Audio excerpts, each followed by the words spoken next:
UP में 10 सीटों पर उपचुनाव होने हैं। इनमें 5 सीटें अभी एनडीए के पास थी, जबकि 5 विपक्षी गठजोड़ इंडिया के पास थी।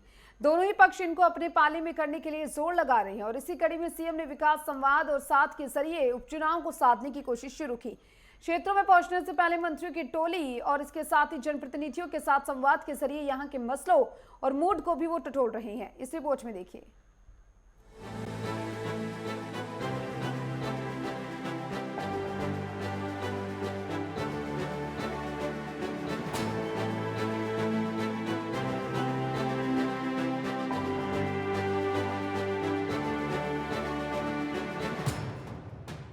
उत्तर प्रदेश में उपचुनाव की तैयारियां जोरों पर हैं। दरअसल सीएम योगी आदित्यनाथ मुजफ्फरनगर की मीरापुर विधानसभा में थे।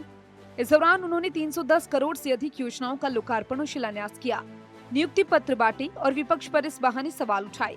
मीरापुर यूपी की उन 10 विधानसभाओं में शामिल है जिन पर उपचुनाव है। दरअसल संवाद और सौगात यानी SS प्लान के जरिए सीएम ने भाजपा के लिए उपचुनाव की जमीन तैयार करनी शुरू की। यूपी में 10 सीटों पर उपचुनाव होने हैं। ये सीटें गाजियाबाद, खेर, मीरापुर, कुंद्रकी, करहल, कठेरी, मिल्कीपुर, सीसामऊ, मझवा और फूलपुर है। इनमें 5 सीटें अभी एनडीए के पास थी, जबकि 5 विपक्षी गठजोड़ इंडिया के पास थी।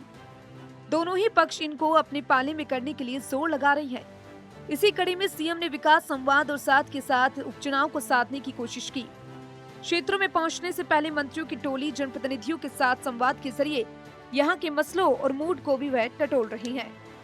हालिया लोकसभा उपचुनाव में भाजपा को झटका लगा है। इस दौरान विपक्ष ने आरक्षण के साथ ही रोजगार जैसे सवालों को मुद्दा बनाया, जबकि सरकार संगठन का मानना है कि उपलब्धियां और भागीदारी की पूंजी होने के बाद भी विपक्ष के नैरेटिव को ठीक से तोड़ा नहीं जा सका।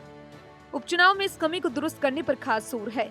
सूत्रों का कहना है कि सौगातों की जमीन पर वादों की जमीन अधिक ठोस दिखती है, इसलिए सीएम उपचुनाव वाले क्षेत्रों में सरकारी योजनाओं के अमल के पुराने आंकड़ों के साथ ही विकास की नई तस्वीर का भी खाका खींच रही है।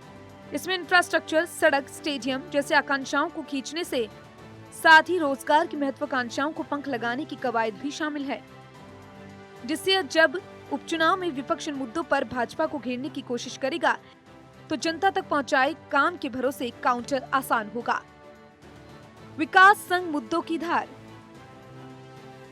उपचुनाव वाले क्षेत्रों के कार्यक्रम हो, योजनाओं का मंच हो या राजनीति संवाद, विकास की गणित के साथ ही सीएम ने मुद्दों की केमिस्ट्री को भी गाढ़ा करने पर फोकस किया।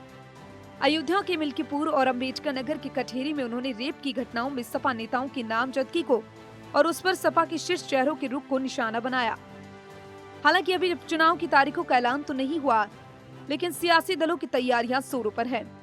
अब देखने वाली बात होगी कि किस रणनीति के तहत सियासी दल अपनी तैयारियां करती हैं। Bureau report, network 10।